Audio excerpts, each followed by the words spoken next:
Got a little bit of a different camera setup today because I gotta ask, what's this? GameMasters here, and earlier this year at MagicCon, Wizards of the Coast's Magic the Gathering convention, they announced a Dungeons & Dragons / Magic the Gathering crossover. Specifically a magic setting called Lorwyn-Shadowmoor. Now, a while ago, on D&D Beyond, WotC dropped that if you order the Forgotten Realms Ultimate Bundle, then you would get 3 additional digital supplements. One was based on the Baldur's Gate 3 vampire character of Astarion, in which you would get 3 vampire-themed backgrounds, 15 vampire feats, an updated Dhampir species, plus some new monsters, and a mapped-out adventure of sorts, kind of a setting, sort of. You would also get Netheryl's Fall, which is a time-traveling based adventure that also includes 8 magic items. And they kept a third supplement secret until just a few days ago. Then they dropped this. Lorwyn First Light, which is the core subject of today's video. And a bit closer to the end, I've got a few questions to ask you, regardless if you're a DM or a player. I'd love to get your answers on those questions. That said, let's jump into it.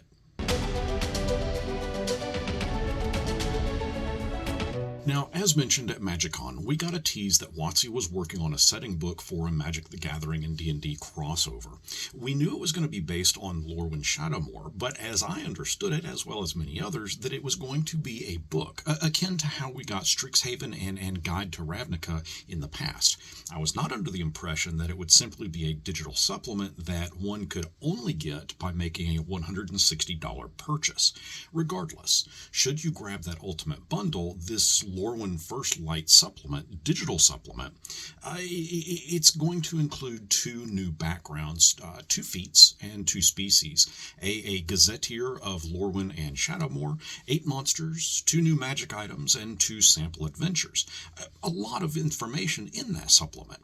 Now, for those curious, Lorwyn and Shadowmoor are going to be a new Domain of Delight in the Feywild.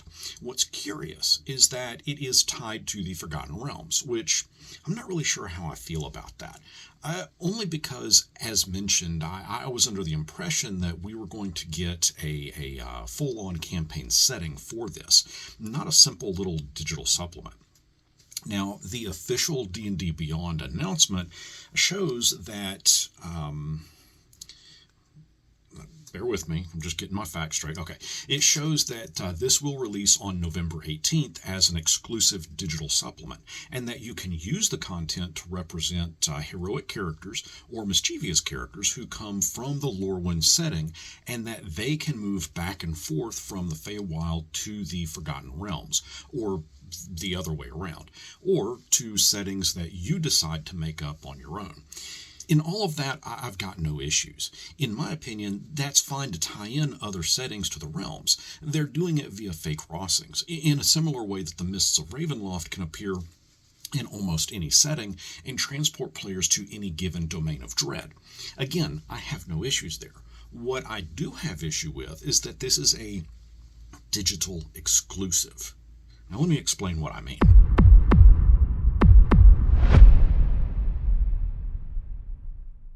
I've never been a fan of digital-only content. I'm not a fan of you'll own nothing and you'll like it. If I'm going to spend cash, $160 at that, I at least want this to be in a PDF form that I can print for my own use, or have on my computer to access. While there are plugins that one can get to convert D&D Beyond's content into a PDF format, it's not exactly legal to do so, and I'm not advocating of doing that, so you'll never see me promote that. And I like to kind of stay above board when it comes to copyright. But here's the thing. When they announced this setting crossover earlier this year at MagicCon, as I said, I was under the impression that it would be in solid physical book form. I was really looking forward to that. But having it as a digital exclusive to an expensive order, A, that's going to put it out of reach for a lot of gamers. B, it falls into the you'll own nothing and you'll like it frame of business. What happens Go with me here. What happens if I purchase this big expensive bundle and WotC or Hasbro decides that what I'm talking about here today regarding them as a company pisses them off and they decide to shut my account on D&D Beyond down? With a physical book, I'll always have that information to reference. With digital, I've just lost my entire library of reference, even though I paid for it, but I don't own it. And evidently, I'm supposed to like that. That's my biggest concern here. I mean, hell, if Jimmy Kimmel can be kicked off the air for saying something that others don't like, I'm obviously a much smaller entity, a much smaller entity. But what would stop a company from getting me tossed if they didn't like what I had to say? How would you feel if you spent hundreds, and in some cases, some of you guys have even spent thousands of dollars for digital content on D&D Beyond, only to wake up one morning to find that you no longer had access to it? This is what one of the key reasons that I'm not a fan of digital content, especially if it's content that I can only access by getting onto a company's owned server. Now, I can hear some folks now. Well, what about online games like World of Warcraft? And that's an excellent point, but my counterpoint would simply be this. With World of Warcraft, we are paying a set monthly subscription. Yes, we pay for the expansions when they are released, but with WoW, our money buys time on a live service, not something that should be a permanent ownership. D&D Beyond sells what are essentially books, just digital versions of their physical counterpart. With physical D&D books, you can take a pile of them to a cabin in the middle of the woods with no internet, no Wi-Fi, no cell signal, and play. With D&D Beyond, the content could be provided to you to access offline, but it isn't, and this makes it dependent on having online access. Warcraft is less about owning content and more about participating in a hosted game. D&D Beyond sells you texts, rules, adventure, lore, and the kind of stuff that you expect to own as reference material to build and play whenever you need. To me, that's the key difference between WoW's digital presence versus D&D Beyond's. The risk of losing access to what you bought feels very, very different to me when it's a reference library rather than a live service game. Consider, too, that with all my physical books, I can pass them down to my children, my grandchildren. Hell, I've got books that I've had for well over 40 years. Do you really think that if we buy this $160 Ultimate Bundle, that the exclusively digital goodies that come with it are still going to be around in 40 years? Let alone available to pass down to your kids or your grandkids, or to friends, or for you to even sell on eBay should you want to drum up a little extra cash if you need to. Yeah, I'm just not a fan of digital here, but that little tangent did take us on kind of a small, tiny little bit of going off topic. So let's jump back on topic.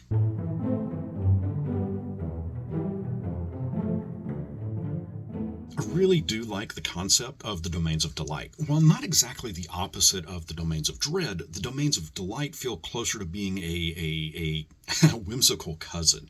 These are pockets of Fey realms where wonder kind of rules instead of terror and despair. To me, that opens up a lot of storytelling doors. It opens up the possibility for expanding adventures into an otherworldly setting, regardless of the core setting that you started off the adventure in. Consider this. Each Domain of Delight can be its own self-contained sandbox, something that I am a big fan of. Perhaps one is a perpetual spring garden where just the very flowers whisper secrets if you lean in close enough. Another might be a moonlit carnival that never ends. The Feywild already bends the rules of time and reality, so these domains can give you the license to get really weird and creative without breaking the lore. That's what I was mostly looking forward to when they made the announcement of this crossover. The setting within Magic the Gathering for Lorwyn and Shadowmoor reminds me of the old TV show crap, now I just forgot it. Tales from the Dark Side. In it, we are told at the beginning of it, there's a monologue, and we're told that man lives in the sunlit world of what he believes to be reality. But there is, unseen by most, an underworld, a place that is just as real, but not as brightly lit, a dark side. And that's how I've always envisioned Lorwyn and Shadowmoor, that they are side by side, where one is a sunlit world and the other is just not as brightly lit. Personally, I'd love to see this fleshed out as a full-on Dungeons & Dragons setting. Now, at the top of this video, I mentioned that I would have a question for all of you. And it kind of pertains to the Lorwyn-Shadowmoor setting being fleshed out.